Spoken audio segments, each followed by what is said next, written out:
Hey guys, Coach Jason here. What I want to do today is I'm going to post a video that talks about training in extreme temperatures, whether it's extreme cold or the extreme heat. They're important topics. A lot of stuff is obvious, but there are some things that are not obvious, but are very relevant to how you set up your training based on how much time you have, geographically where you live, and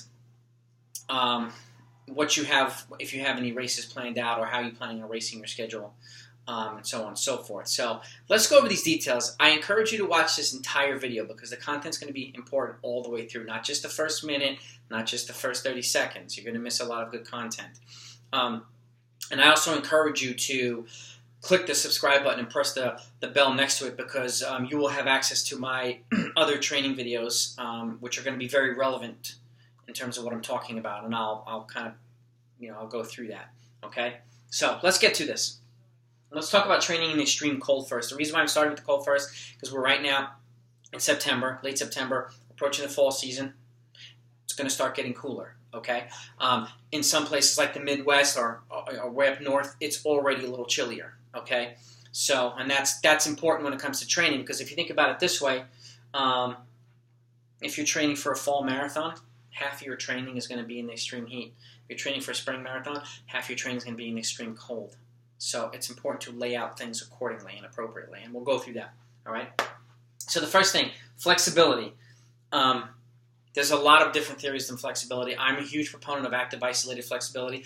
Personally, I'm a Wharton certified active isolated flexibility technician and musculoskeletal therapist. I've been one for 20 years now, and I swear by it. Okay, I do have a video on my YouTube channel that goes over a specific stretching routine, active isolated in nature, specific to running. Okay, and it's very relevant for a number of reasons. Number one, it's active, so it's sport specific. Static stretching is not. And what I mean by static stretching, something like this, where you're holding 30 seconds to a minute, starts feeling comfortable, other stretches touching your toes, just holding a stretch for a long period of time. Okay. One of the reasons why it's good is because it raises the temperature in the body, and it raises the temperature in the muscles while you're doing it. So it's a great way of warming up before you go outside, especially if it's very cold out. Okay? And static stretching does not really do that. Okay, and think about it this way too. If you're going out for a workout or going out for a run and it's super cold out, 10, 20 degrees, or even colder, doing a routine like this can help warm your body up before going out, so that it doesn't take you 2 to 3 to 4 miles just to start feeling loose and normal. This will have you feeling loose and you're already warm before you even head out the door. It's also very relevant for when you go to a race. If you're running a half marathon, a marathon, whatever it is, you're out there for a while. It could be, let's say the New York City Marathon or the Philadelphia Half Marathon or Chicago, or even other colder races, even later in the fall or early in the winter. You're out there standing out in the cold for sometimes, 30 minutes, 20 minutes, an hour. And how do you warm yourself up? This is a good routine that gets you in a rhythm of warming yourself up while you're hanging around and waiting around, while loosening up your muscles at the same time, prior to jogging a little bit. All right? Again, it readies the body for activity, whether you're inside or outside. That's one of the things that's great about this routine. Okay? And it's relevant for workouts, runs, and races, like I was saying. If you're doing a workout outside, you're going to go jog 2 miles to a park, warm up, you'll do some strides, drills, or whatever your routine is. The last thing you want to do is get cold. And the last thing you want to do is warm up and then statically stretch and then jump into your workout, because you're bringing your temperature up, then letting it cool down by statically stretching, and then going into a workout, which can put you at risk for injury. So the sequence of how you do things is important as well, just to keep that in mind. Okay. Clothing and conditions, obviously, these are self-explanatory, but layers, you want to have layers, okay? And you want to have gloves and headgear if you can get them, or if you have access to them, and thicker socks. And I'll tell you why in a minute, for the other obvious reasons. If you have the availability, to get to a treadmill or a bike or a pool when the weather's really bad, or when the conditions are bad, there's ice and slick on the road and so on and so forth, it's nasty out, you want to be safe, only if you have to drive there and you're also safe driving there. Obviously, if you have to take a day off, you have to take a day off, but you can do things in the house as well. The way I see it is, if you're not working, you're not getting better. So anytime you can avoid a day off that's not scheduled, it's a good thing to do. All right? And again, depending on the conditions. But if you have the availability to take advantage of these things when you need to because of nasty weather, go right ahead. It's a good idea. Okay, let's go over hydration and dehydration and blood temperatures, okay, and body temperatures. Okay, the extreme cold weather, and these are some of the things that might not be too obvious. Extreme cold weather causes a constriction of the blood vessels. All right, and what it does is it minimizes the blood flow to the extremities, your fingertips, your toes, things like that, your exposed areas, ears, and what it does is, and then it shifts the warmness in the blood to the core of your body, so it keeps this part of your body warm, but not these things. And these are the things that kind of stiffen up when you're running. If you don't have gloves or mittens or a headband or a hat, if you need a mask, you wear a mask or put Vaseline on your face to help with insulation. So keep that in mind. And it reduces that. It actually reduces your thirst response or your kind of need for thirst by about 30 to 40%. Okay, so you're not like the summer where you're just naturally more thirsty and instinctively you're taking more fluids. The thing is the opposite in the cold weather. So you become less instinctively thirsty. So it tricks the body into thinking it's actually not thirsty when it actually is. Okay, so hydration is actually of more significance in the cold weather. Okay, and like I said, the body thinks it's hydrated, so we become less likely to hydrate voluntarily, and as a result, the kidneys they conserve less water. Okay. Underrated things: sweating. When you're breathing, you can see your breath. That's vapor. That's evaporating water out of your body. Okay, that's fluid you're losing very slowly, but you're losing fluid. Okay, so again, sweat, and we sweat a ton in the cold weather. It evaporates. It just evaporates quicker in extreme cold temperatures. And we also lose fluids when we see our own breath in the cold. Now, what's the sequence when you come back?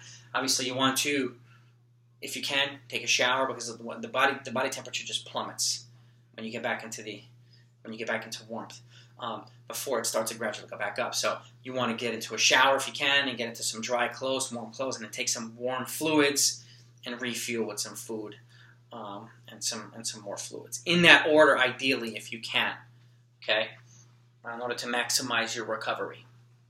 Okay, training tips. Okay, threshold and VO2 max running. Now, they're both important components for training for all events, but specifically for the marathon and half marathon. One of the things I want to point out with VO2 max running is very important. An example of VO2 max running, let's say for the marathon, it's 5 times a mile at 30 to 40 seconds faster than marathon pace, with 3 to 4 to 5 seconds recovery. Threshold example is, let's say, 6 to 8 times a mile. Okay, at threshold pace, and you determine your threshold pace with either a time trial or a recent race performance. And I do have videos that help set your appropriate training paces based on those things, so I encourage you to take a look at those as well.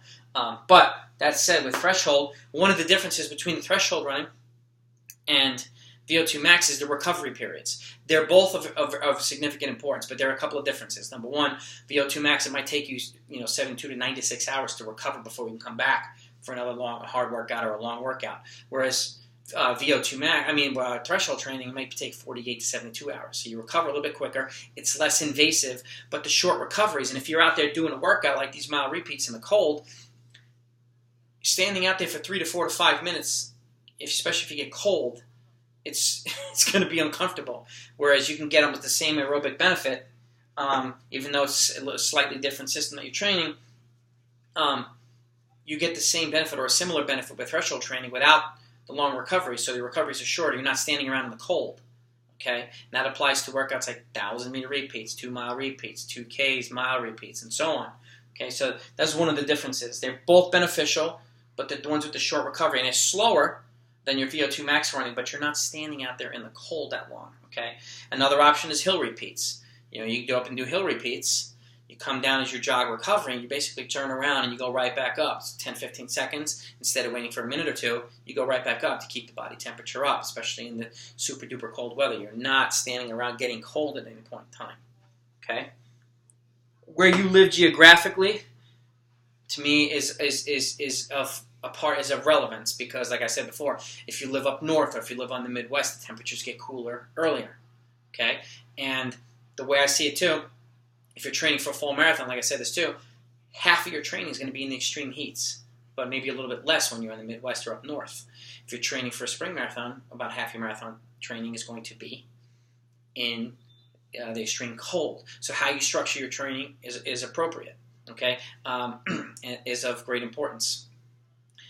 If you take a look at my marathon training videos, you'll see I have everything broken down into blocks of 4 weeks, specifically for not only that reason, to get you going with speed development early and then transitioning to something else and something else every 4 weeks. Not only because it takes the body 3 to 4 weeks to adapt to a certain training cycle, but it also puts you in a position to catch your race while you're still in the upswing instead on a downtrend.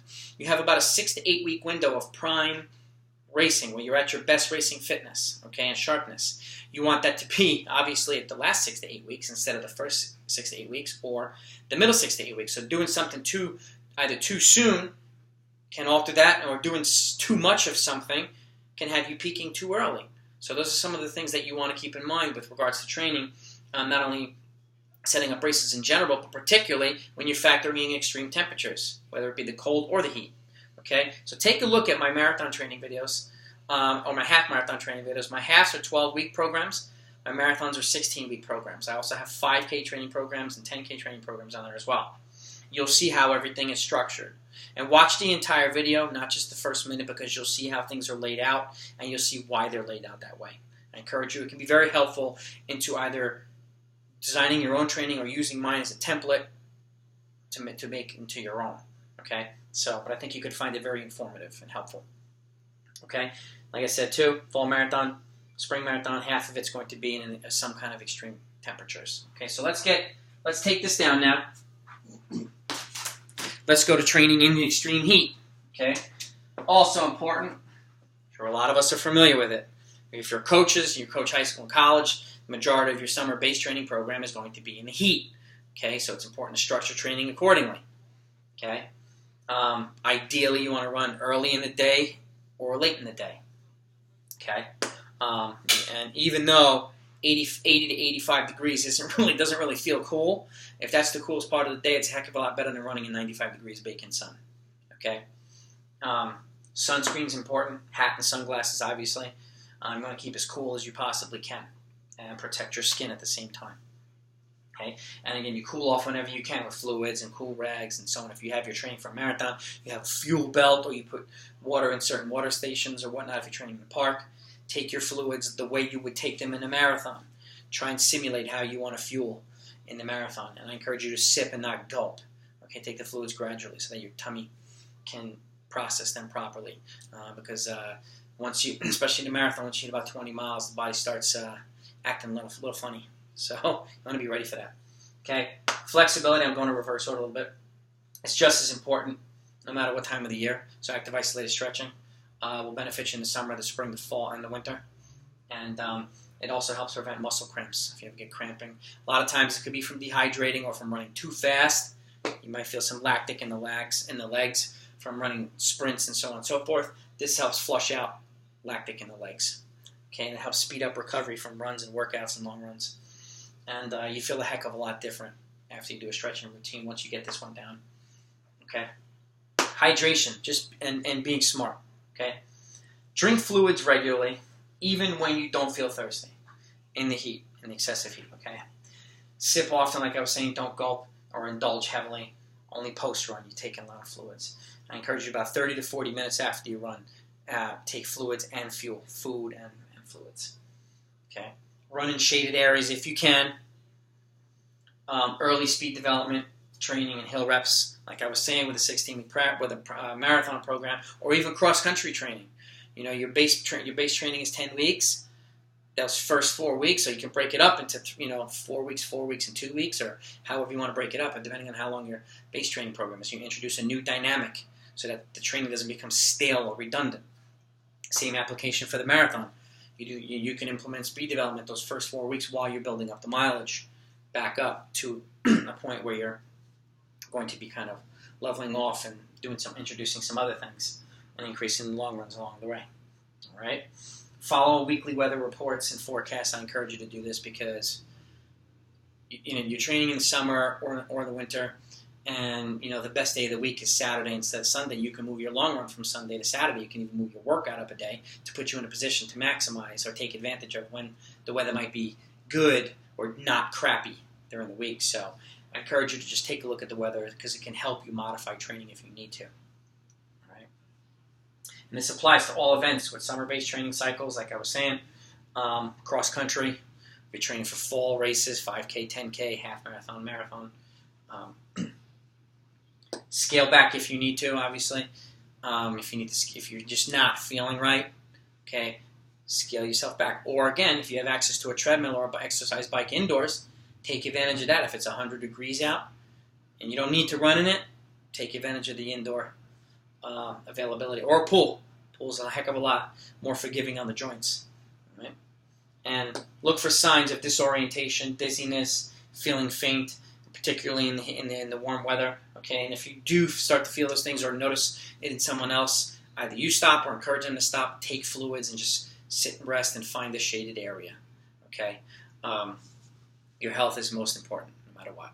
So I hope you found something helpful here. Click the like button if you like this content, if you find it valuable. If you have any suggestions or want me to post anything specific training-wise, post a comment down below. And please click the subscribe button and the bell next to it. I want you to not only have access to my training videos, which are completely free, but I want you to know when I post something new. And I post something about once or twice a week. I'm going to try to be doing it twice a week moving forward. Okay? So, again, I hope this is helpful. Have a great season, and I'll see you next time.